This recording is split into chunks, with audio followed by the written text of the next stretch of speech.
Cool deal. All right. Well, I guess we'll get started then. So I know this is a little different, but the guys asked me to come up and do a talk on some home defense tactics and techniques and things like that. So hopefully some of you will find it interesting. So me, I am Brandon Tice. I've worked in IT ever since I got out of high school. Been a security guy most of the time, all blue team stuff. Nothing special. And the whole time, my whole life, I've also been involved in firearms and self-defense and things like that. My father was in law enforcement to a degree, and I was always around that kind of defensive mindset. So that's probably part of the reason I got into security as well. So here's your obligatory disclaimer. Take this information and do with it what you will, but if you do something stupid, it's not my fault. So when it comes to creating a defense strategy for your house, it really depends on your particular situation, your particular environment. And there's so many variables involved. But, you know, do you live in an apartment that's heavily populated area, or do you live out in the country? These circumstances are what's going to dictate, you know, say you opt to use a firearm for self-defense or protecting your home. You know, what type of ammunition are you going to choose? Is it going to be something that's very high velocity, a lot of penetrating power or not? And we'll get into all that. But also, who do you live with, and do you have pets and things like that? And I'll kind of get into why those type of things are important. So if you want to mitigate this risk, and this is another way I approach it, similar to being a security engineer in my day job, is we identify risk, we assess risk, and mitigate risk. And I'm not going to get too deep into this. We could do an entire talk on risk mitigation for home defense and the things that are listed here in this bullet list. We could go so much more in depth. These are some of the more, I guess, common sense type things that you hear about from law enforcement, things that just work. The most important thing to understand is that burglaries, home invasions, things like that are crimes of opportunity. Most of those types of criminals are opportunists. They don't want a confrontation. They don't want to be seen. They want an easy target. So if they see, you know, you take two different houses on the same street, and you've got one that's well lit, looks like someone's home. You know, you walk down the street and a dog barks, things like that, and then you've got this house over here that not a lot of lighting, all the windows are closed up, you know, or you can see right in. So you can see right in, and you see that someone's left the blinds open. It's 9 o'clock at night. It's dark outside, and they've left the lights on in the house and the blinds open. You can see no one's home, or you know, you're a big burly guy and there's nothing but this little old lady home, and you know it's an easy target. And so we want, you know, you obviously want to avoid that.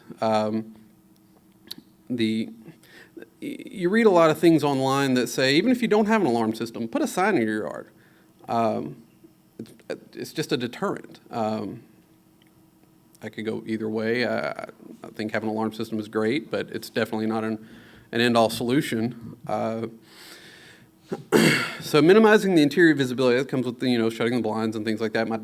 My father was big on things like that because of the area that we lived in, and you know, people driving down the street, living on a busy street, and once the sun goes down, you've lit inside and dark outside. You know, if you've gone and bought your new 80-inch flat screen, does it make a lot of sense to put that on the wall right in front of the window and then open the blinds at night and let everyone see in? I mean, you know, it's a personal choice. And like I said, I'm not going to spend a lot of time on this. This is just kind of a quick touch on type stuff. But the cameras and the DVR, the reason I put those on there is because they're open source solutions. They're free. They work with most of your Ethernet-based webcams that you can buy, and you can create your own, wired Ethernet or wireless kind of perimeter security and recording and keep an eye on things. I believe there are even smartphone apps and things for the solutions. So here's where it really gets into the plan, I guess. You want to start with preparation. Oh, yeah. Everything revolves around this plan. If you don't have a plan, and you don't have training, then something goes bump in the night and you wake up, are you going to wing it? Are you going to expect your 3 kids and your wife to wing it and everything fall into place how it's going in your head at that moment? Are they gonna freak out? Are they gonna scream and run 3 different directions? And if you potentially have 2 intruders in your home and you've got, you don't know where your kids are, you don't know where your wife is, she took off and locked herself in the bathroom or whatever, you don't have control of the situation. And you've got to educate everyone and get everyone on board for that. So regardless of whatever plan you come up with, and we'll get into some of the options, but it's important to have everyone on board, including your kids. Make it fun for them, train them, and it's a judgment call when it comes to firearms and weapons and things like that. Whether your children are old enough, if you think they're mature enough to. I know I was exposed to firearms as far back as I can remember. But the fear of God was instilled at a very young age about ever even entertaining the idea of laying hands on a firearm when an adult wasn't present. I never even considered it because I was taught that respect at a very young age. So if you think that's appropriate for your family, then great. I mean, if your kid's old enough, then cool. You want to designate a safe room. This topic right here is debatable, the safe room thing. And the reason I say it's debatable, a lot of people online, a lot of people that teach defense tactics, they suggest, you want to have a room that you designate, that's where everyone's going to congregate. That's fine, unless that's the room the bad guy comes in. And if it's a room, or hypothetically, the bad guy came in right in the middle of your path to that room. The idea of the room is to get everybody in there and keep them away from danger. You get in there, you call the police, and you shut the door and you barricade yourself in, and you don't ever engage the threat. But so it's a great option, and I think it's something to put into your plan if it's an option.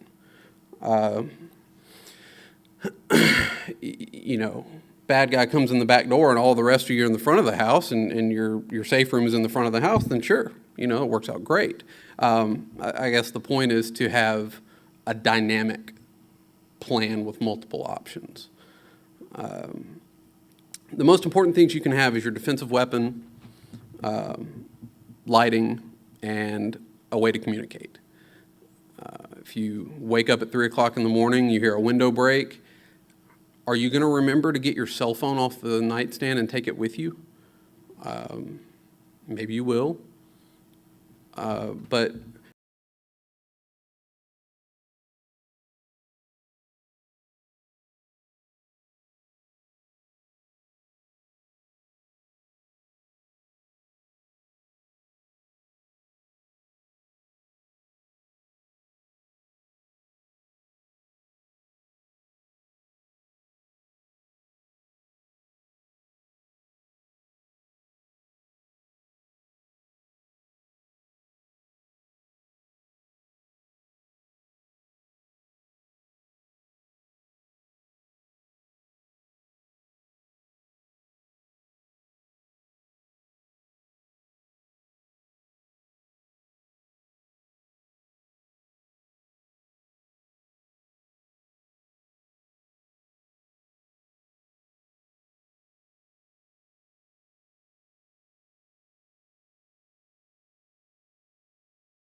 I am.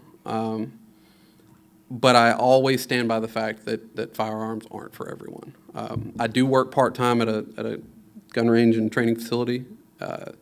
Obviously not here representing them in any capacity, but I have worked there long enough to understand and truly understand that firearms are absolutely not for everyone. The type of facility we have is doesn't require membership. You can walk in off the street, you can rent a firearm and go out on the range and shoot it. Now, it's kind of honor system, but we ask, have you had any firearms experience? If you say, oh yeah, I'm an expert, we don't test you, okay. But if you verbalize and say, you know what, I've never held a gun before, I've never loaded a gun, I don't know what to do with it, then we don't let you go out and shoot. But we get enough people in there that think they know what they're doing. And obviously we have great customers, great knowledgeable, skilled customers, but we get some in there that shouldn't have their gun. Just poor safety. So obviously you're pros here with your firearms. They're your most lethal solution.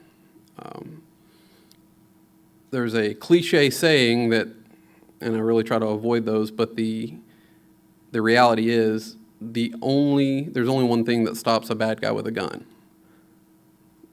Please tell me someone knows what that is. A good guy with a gun. That's exactly right. Any situation, whether it's a school shooting, home invasion, doesn't matter what it is. If there's a bad guy with a gun, what do? You call someone with a gun, because that's the only thing that's going to stop them. And that's just the way it is. Guns are the great equalizer. In the state of Tennessee, self-defense laws, and I'm more referring to outside the home, you don't have to be faced with a threat of another firearm in order to use your firearm, to use lethal force. If there are, I'm a smaller guy, 4 or 5 guys walk up to me and say, hey, we're going to kill you, and they're all bigger than me, I can legitimately fear for my life. One guy my size could walk up to me with a crowbar or a pipe in his hand. I can fear for my life. I mean, so unarmed, there's me, and then there's a guy with a pipe. I introduced the firearm into that situation. I've not only equalized it, but I've got the upper hand. So they obviously allow for distance between you and your attacker, but they require more safety considerations and more training. I cannot stress that enough, the training aspect, especially when it comes into firearms. You can't train enough. And more specifically, a lot of people think that because they can legally purchase a firearm, and if they've shot a few rounds on granddaddy's farm or whatever, I've loaded it, I've shot it, I'm good. Even the people that go through the Tennessee Handgun Carry Permit course, they learn the various safety aspects and they learn the laws.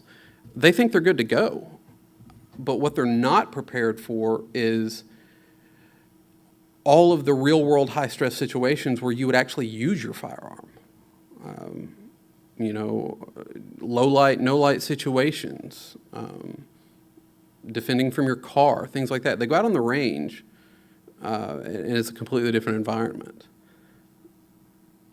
So before we talk about firearms, these are your golden rules.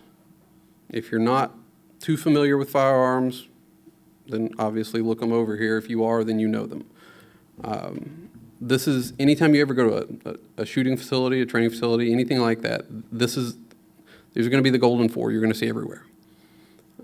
Anytime you're handling a firearm, you always want to treat it as like it's loaded. Don't point at anything you're not willing to destroy. Always know your target, what lies beyond it, and keep your finger outside the trigger guard.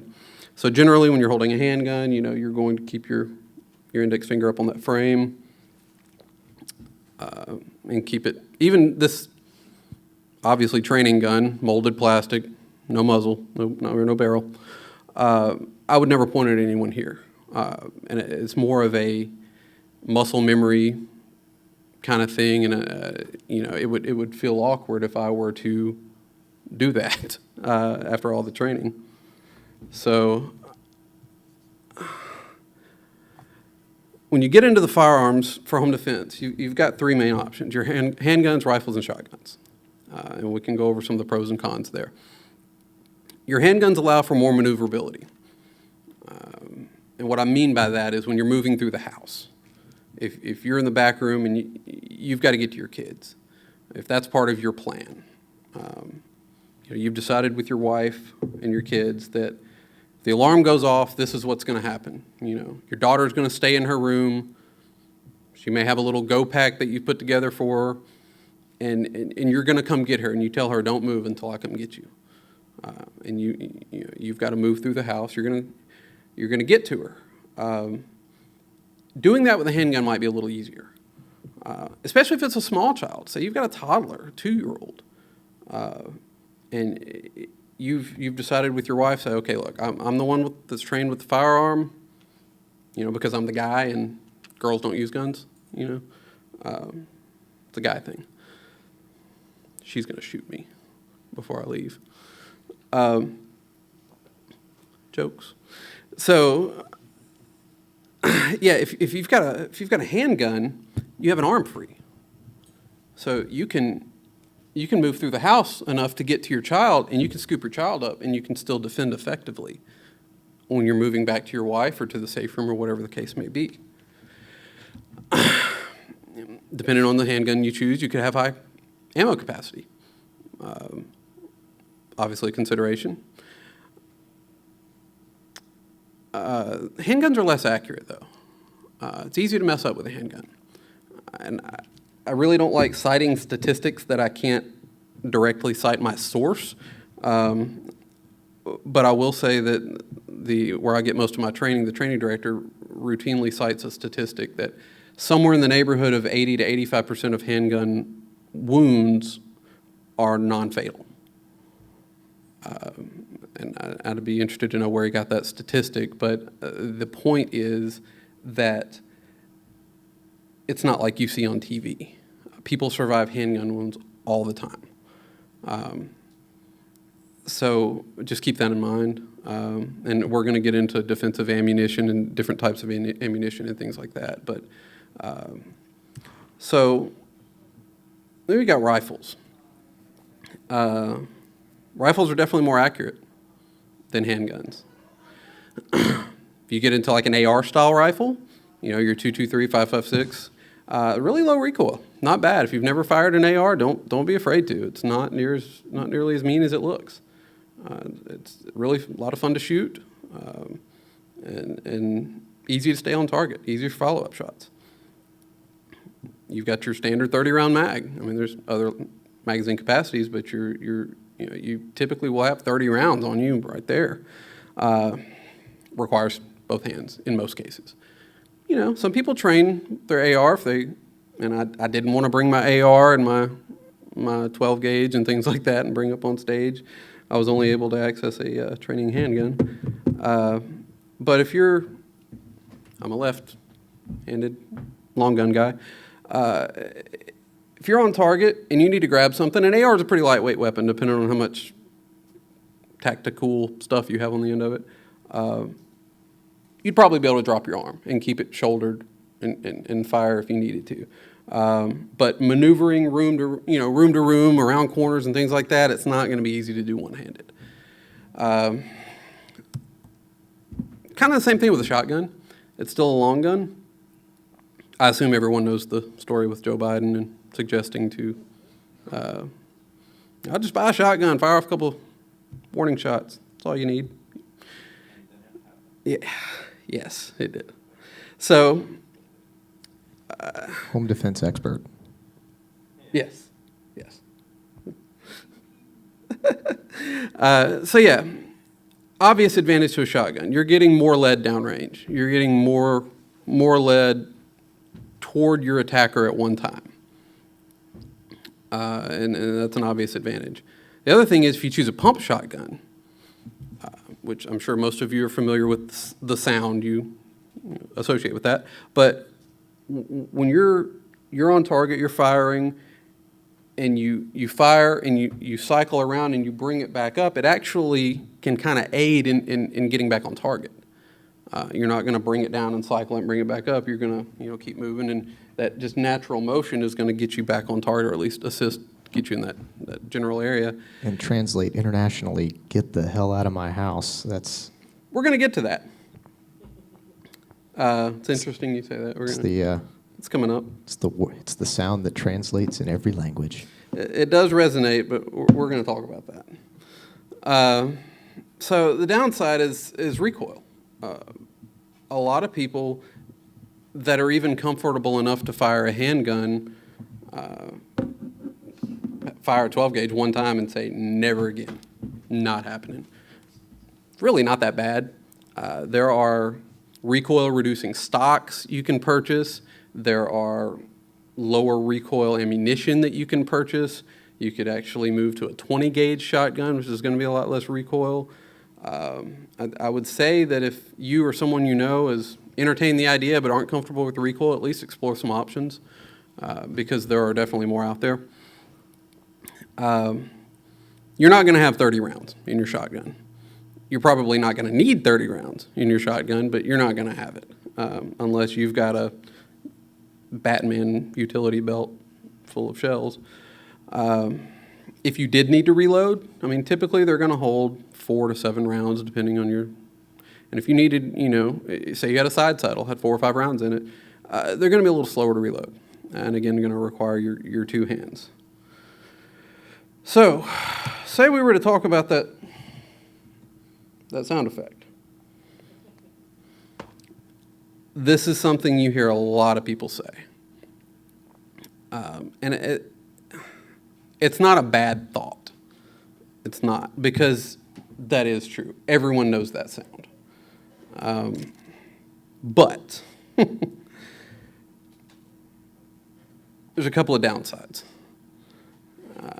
Number one, if you're using a weapon for home defense, you want it to be ready to go. You don't necessarily have to have the safety off, depending on what type of weapon, what type of firearm you choose.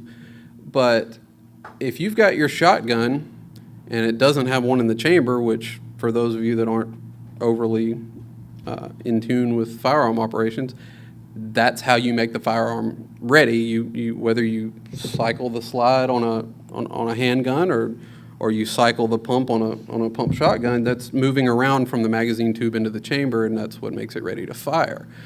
If you haven't done that, then your gun is a paperweight. It's not good for anything. You can take the safety off and pull the trigger all you want to. It's not going to go bang. So the downside to not having one in the chamber is that you may not have the opportunity to put one in the chamber. Say you keep, I've seen these, they're not really great for houses with kids, but it's a metal rack, or like a bracket type thing. It slides under your mattress and just has 2 hooks that stick out from the side of the mattress, and you can just lay a shotgun right on those 2 hooks.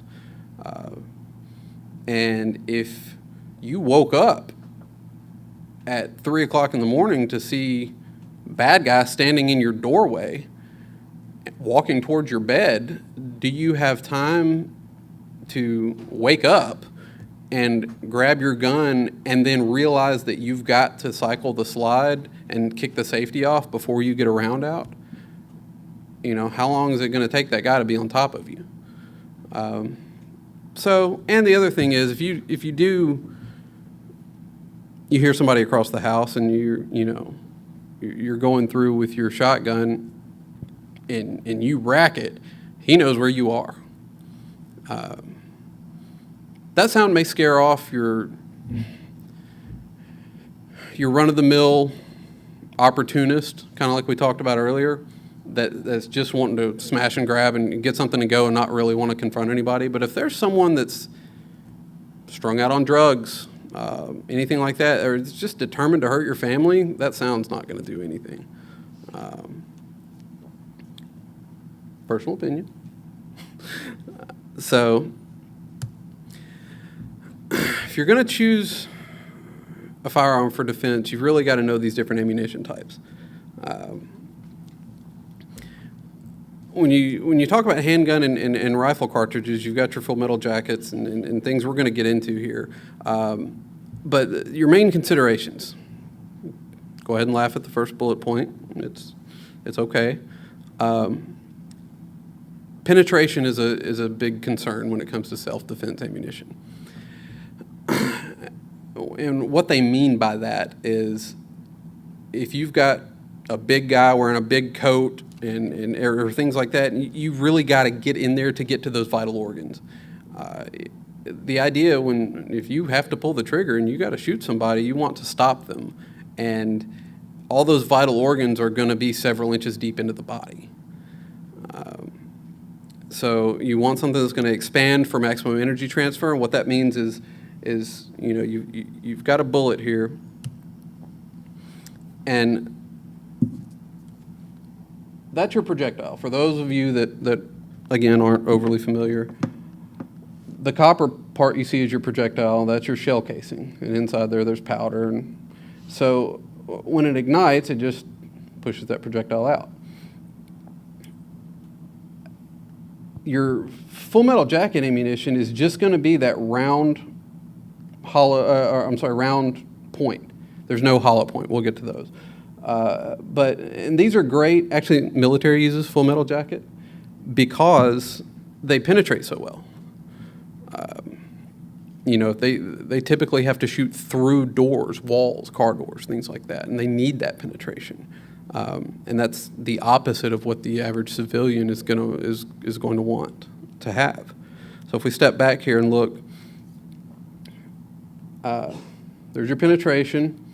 So your expansion for maximum energy transfer. Sorry, I got sidetracked. That's what these are not going to expand. Major downside. And what happens is they end up going through whatever you shoot. So you hear about people that get shot, and say you get shot in the shoulder, it goes straight through, and they may not even know they're shot at first. So it doesn't stop what they're doing. And that's a full metal jacket round. It's nothing more than that round projectile. It's very aerodynamic, and it's going to open up what it needs to go through and keep going. So downside here is your over-penetration. It can go straight through and keep going and then easily penetrate walls, doors, things like that. That's your big concern. You want to be as effective as possible and still keep your family safe and your pets and things like that. And full metal jacket is just not the best choice for that. You could end up, especially if you're in an apartment complex or something like that, you end up shooting the old lady's cat next door or something, and then you're liable. So another solution is frangible ammunition. This stuff kind of turns to powder when it hits its target. At the range I work at, our backstop can't stop .223 ammunition. It's an older backstop, and handgun rounds are fine. But someone were to bring in some standard FMJ, which they have, even AKs, things like that, 7.62, go straight through it.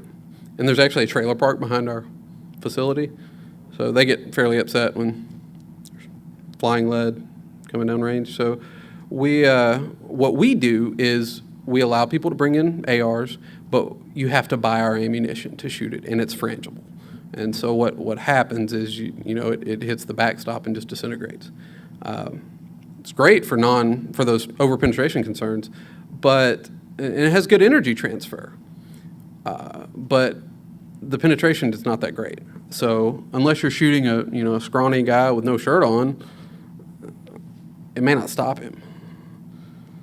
So that kind of brings us to the ideal self-defense round when it comes to handguns, especially, is your jacketed hollow point. It's got the penetration, it's got the energy transfer, and it can still go through. Don't let that part right there make you believe that you can shoot it into that wall over there and it's going to stop or bounce off. Or that's not the case. I mean, it's still a high-powered round, and it can still penetrate drywall. But the potential is definitely reduced.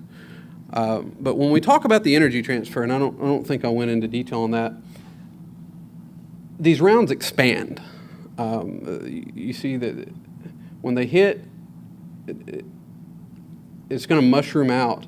And that's when you see, if you ever see any pictures of entrance wounds and exit wounds, and the exit wound is like 3 times the size of the entrance wound, and that's kind of where that comes from. And it delivers a force of energy when it hits its target that's enough to knock you back as well as create a damaging wound. Whereas like with the Full Metal Jacket, it could just whiz right through you and that, you could potentially keep going. That's going to cause a lot of damage. So we get into our shotgun rounds. You got 3 basic types: your birdshot, buckshot, and slug. Your birdshot is a poor choice for home defense. There's numerous cases you can look up where people have been shot with birdshot and survived. It's basically like being shot with 30 or 40 BB guns at one time. Exactly, and I had that in here, and I took it out, but it was in here. Yeah, and the reason I took it out is there were some misleading details about it. He didn't shoot the guy point blank in the face like a lot of people say, and he didn't just shoot him in the face. But it did happen. Essentially, there was a hunting trip, and the guy went out downrange, and he was 30 yards or so downrange, and Cheney took a shot, and it peppered the guy. And he was like 78 years old, and he survived. Now, he did have complications because one of these pieces of lead ended up near his heart, and he had a heart attack while in the hospital or something. And they ended up going in and finding it, and he survived. He was fine. But yeah, I mean, you see pictures online of these guys that these people that get hit with birdshot, and they're peppered and they have wounds, but they're still there. So it's great for practice. You want to take your shotgun out and practice. It's cheap,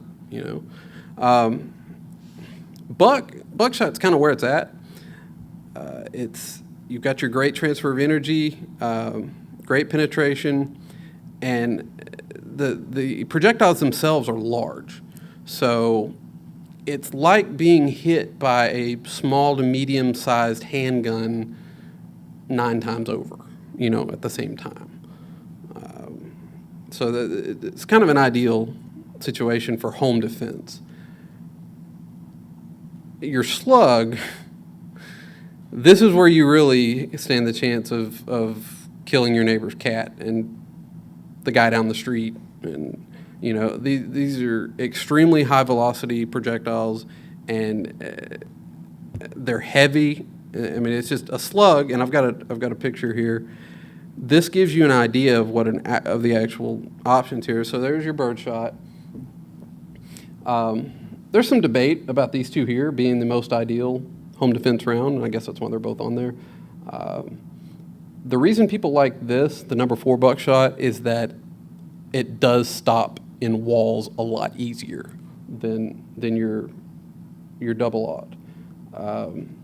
Double-aught's going to cause more damage, but I mean, you see the diameters here, and you can kind of put it together. To give you an example, your 9mm, 38, 380 caliber rounds, all in that category of round, they are roughly 0.38, 0.37 in that diameter. So you got to think you're just under that round. So you're larger than a 32 caliber, and you're shooting 9 at one time. I mean, that's fairly devastating. But then your slug, it's huge, and it's heavy, and it does a lot of damage. I mean, people deer hunt with slugs, but you don't want to use it for home defense. I mean, unless you're out in the country, you live alone and you're 5 miles from anybody, yeah, do it. But, I just keep waiting for a Boondock Saints meme to pop up or something every time you say cat. That would have been a good idea with the double. Yeah, that would have been good. I'll keep that. Shot my cat. Tell me the name of that cat. That would be Mr. Yeah, no need for the rope. Yeah. No. This is a little infographic about ammunition once it travels through interior walls. So this kind of gives you an idea of what your buckshot does versus your 9mm 45. I'm a big fan of 45 when it comes to handgun rounds. It's a larger projectile. The recoil it's more, but it's not that bad. But more importantly, it moves slower. You got a slower moving, larger projectile. It's if you're using the right jacketed hollow point self-defense ammunition, you're not going to have to worry about overpenetration that much. If you happen to get hit with a Remington 700 308, you're going to have a bad time because that's horrible. But you see what buckshot does. Spreads out. It's all good stuff. So let's play this game again. If I have a shotgun and it spreads, then I don't really have to aim. That's a common thought. People say, I don't really have to know a lot about guns. I just know, number one, I gotta make that sound and he's going to leave. But number two, if he stays, I really can just, I don't really have to aim because it's going to spread out and blow him through the wall. So you guys can probably see this coming, but no. There's your reality on buckshot. So you can see at 15 feet, you get about 5 inches. Still pretty easy to miss if you're being careless. So it gives you an idea. Here's some more data on shotgun spreads and things like that, different rounds. Like I was talking about the diameters and then your spread at different yards. So, you think about that. Think about the size of your home and the potential areas you may have to engage. What's your average bedroom? 10 by 12, 12 by 15, maybe you've got a hallway. 15 yards inside a house, it's a long way. 45 feet inside a house, unless, you've got it like that and you're living large. I don't, so I don't have a lot of areas in my home where I'm going to have to shoot 50 feet away. So you're really going to want to worry about in between these two, you're 15 feet to 45 feet. So if you can do 25 yards inside your house, I want to know what you do for a living because we need to talk. So all that being said, what's your best choice? And that's really a personal decision. What works for you? It may not be a firearm, and I want to keep saying that because I know it sounds like I'm peddling firearms up here, and that's it's a great defense tool, but it's not for everyone, and that's okay. So if you do choose a firearm, you want to choose the most effective caliber, the largest caliber that you can be effective with. I'll put it that way. So, a lot of people say, well, my cousin's brother's boyfriend's uncle told me I need a Glock, number one, because everybody needs a Glock. That's the gun to get. It's a Glock. But one of those Kimber Glocks, not a, So, and it needs to be 45. And fully automatic. Fully automatic. That means when I pull the trigger, it goes bang once every time. So it's automatic. Yes. No, that is not the case. So, so many things you hear when you work in a gun range. But, so the point is, no one can tell you what gun is right for you. Absolutely no one. I don't care how educated and trained the person is. Every gun has a different recoil. It has a different trigger action, a different weight distribution, and everyone is going to perceive all of those things differently. So it's a very personal decision. I myself, when I started out in my early 20s buying my own handguns, I can't tell you how many I went through just because I didn't know a lot of people that were into firearms, so I really couldn't borrow a whole lot. So I ended up buying them, and I'd shoot it a few times, and this gun's not right for me. I don't like the way it shoots. I don't like the trigger on it or whatever. We have a We have a rental case, and a lot of people do. A lot of gun ranges have rental cases. Use that rental case, because a lot of gun ranges also have consignment cases, and the way a lot of those guns end up in the consignment case is people that didn't use the rental case. They come in and say, oh, no, my cousin said I need this gun, so I'm going to buy this gun. And then they shoot it one time and say, this gun sucks. I hate this gun. I want to sell it. Can you help me do that? So you want to stay larger than 380, typically. That's not a bad recoil. It's not bad. Things, your 25s and 32s and things like that, and a lot of people, I didn't even put the myth on here about 22 being the most dangerous round because it bounces around inside you. There's that whole thing. There's no energy transfer with a 22. It rattles around like Pac-Man until you die. That's what they say. It hits all your bones and goes through your organs, and then they're just Swiss cheese, and they'll fall over and blow through the wall with the explosion. It's not the way it happens. So choose the right type of firearm for your situation. And that goes back to the whole, do you have kids? Do you have, it's your personal situation. I didn't do a whole slide on laser sights. I just wanted to mention it. They're popular. I will say that most of your altercations are going to be in low light or no light situations, so they can be helpful. But just keep in mind the whole Murphy's Law thing. It's a battery-powered accessory. 3 minutes. Yeah, so it is. It's a battery-powered accessory, so you don't want to depend on it. Put it that way, because at the moment you need it, it'll fail. So I'm going to pick up the pace here a little bit. You want that balance between readiness and safety. This is what I use at my house. I have an 11-year-old daughter, and while she's aware of firearms, we go shoot, things like that. I don't think she would ever lay hands on a firearm. I could leave it out in the open. We're going to have guests. She's going to have friends over, things like that. You can't trust everyone. This is the safe I have is a biometric safe. So literally a button press and a swipe back, and it's open, and I've got my chambered handgun ready to go. Made by a company called Gun Vault. So you may want to look into that if that's a concern you have. There's not a lot of good solutions for long guns like that. I have yet to find one. Someone told me I should build one because it might sell well. I don't know, but you want to have a flashlight.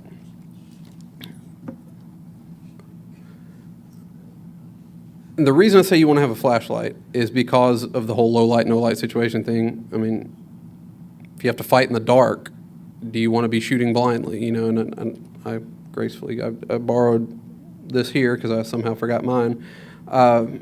So you've got your mag lights that can easily be a weapon in and of themselves, if you've ever held one. Then you've got these little guys right here. The one I used in the picture is cool because it has those are pretty sharp. It's actually a defensive flashlight. So if you ever needed to get up on someone and get them off you stick it in a neck or something and twist. And then you've got your weapon lights. Good thing is it doesn't require another hand. Bad thing is you've got to point your gun at everything you point your light at. So if your kid walks out of the room and you just want to shine your light and make sure it's the kid, you're also pointing your gun at them, which, Then there's these kind. I've only found one company that makes these, but they're pretty cool. They just kind of hang off your hand. So, if you're, you see that kind of situation a lot on TV, which I assume everyone can see that. But, so you see people like that type of situation where, cop shows and things like that. Another technique is people will do this. Sorry, I don't want to blind anybody. The reason for that tactic is if you've got a bad guy in your house and it's dark outside or dark inside, and all he can see is the light, you don't want him to shoot at the light, and then you're holding the light right here at center mass. If you've ever been in a dark room and have someone shine a really bright flashlight at you, that's all you can see is that flashlight. You can't see what's behind it. So put the light over here, You can illuminate what you need to see. You can be on target if you need to be on target, but you're not making yourself a target. I'm not going to talk a lot about the laws. I know a lot of you are not from Tennessee, and we're kind of pushed for time. So I'll let you look over that real quick. It basically tells you where to go. If you live in Tennessee, you can go to that site. It's free, and you can look at all the TCA codes. Look at that one specifically, 611, 3911, 611. Gives you an idea of what you can and can't do. Oh, yeah. You'd be surprised at how many people I hear say that. Well, if they're at the door and they look like they're about to come in, then I'm just going to blow them back through the door and drag them inside. I don't want to do that. So, things are going down. It's real. What's going on? What's happening? You've got to stay calm. And I know I'm picking up the pace here. But the idea is, if you take anything away from this, don't engage the threat unless you have to. There's no sense in putting yourself into a confrontation unless you have to. That's a really important point. People say, if someone's in my house, I'm going to shoot them. I'm going to find them and I'm going to shoot them. What happens if the guy gets a jump on you? Better shot than you, better trained than you, whatever the case may be. If he's not looking for an altercation, you've got your kids in the safe room and cops are on the way, stay there. Don't complicate your life. Let them come take care of it. If you have to engage, there's no such thing as a warning shot. Don't do that. You end up shooting your neighbor's cat or whatever because you missed, or shooting your own cat or whatever. Fluffy. Yeah, exactly. So, Most people are not aware of the sound that it makes if you make a warning shot. what do you mean? Well, when you're at the range, you wear an earphone. Oh, sure, and I'm going to get into that. Yeah. And I've only got a few slides left here, but yes, it is very loud. It is very loud. So, you don't shoot to kill, you don't shoot to wound, you shoot to neutralize the threat. That's what you need to remember. If you shoot them and they're still twitching, you don't shoot them again. If you pull out your gun and they turn around and run towards the door, you don't shoot them in the back. The threat is over, you're done. If you ever do find yourself in a real life situation, it's not going to be like you're at the gun range. You're in a very controlled environment. Your breathing is good. Your heart rate's good. You're standing feet shoulder width apart. You're taking your time. You're 30 seconds between shots or whatever the case may be. You can expect a lot of this if you ever have to really use your firearm. And you're not wearing ear protection, like you said. So it's going to be very disorienting. So these are the kind of things you need to keep in mind and train for. And when I say train for, I don't mean go out without hearing protection and shoot your gun, but you know what I mean. Cover versus concealment. This basically says what cover and concealment are, and keep in mind that you may need to use them in a home defense situation. Like I said, just because you bought your gun doesn't mean you're prepared to use your gun. Go get training. Can you shoot it from your back, from your stomach, moving and shooting? If you get in a fight, if you're fighting for your life and you get stabbed in your good arm, can you still effectively use your firearm? If you have a weapon malfunction, this is a big one. Say your gun jams and you've lost an arm, you're fighting one-handed. Can you cycle the slide on your gun and dump around and keep going, keep fighting? If you've just gone to Walmart and bought whatever's in the case and said, all right, well, I got my gun, you're not prepared. Just because you can doesn't mean you should.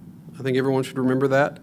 Just keep in mind, if you do find someone in your home, try to think it through. There's been numerous cases where people with dementia wandered into the wrong home, or someone's just drunk and don't mean anyone any harm, just at the wrong house, walked in the wrong apartment building and it's the right apartment number or whatever, and they walk inside and there they are.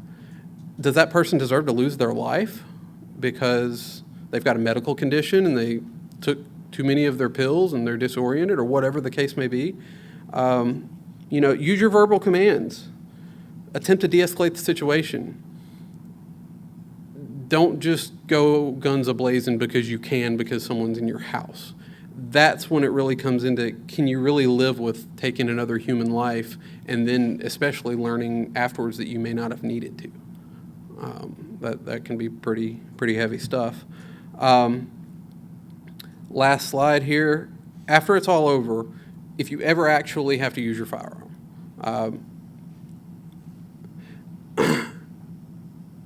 if you ever actually have to use it, you're probably going to be in shock. Just try to stay calm. You're obviously going to call the police. Don't talk a lot. Just pretty much keep your mouth shut. And this isn't because you've done anything wrong. That's for them to figure out. But what ends up happening is you say, yeah, I was sitting on the edge of my bed and I heard a noise in the kitchen, so I went in there and there he was. That's a statement you give the officer. And then they take you down for questioning, and 2 hours later you say, yeah, I just stepped out of the shower and I heard a noise in the bedroom and I went back there. And they said, well, no, you said you were on the side of the bed. No, well, I thought I was. Well, yeah, maybe I was. And it's not your fault. You're still just disoriented. Everything happened so fast. But, you know, if there was any question called into the shooting, you know, a prosecuting attorney is going to try to twist that and use it against you as much as they can. And if you never said any of it, they can't. Keep your mouth shut.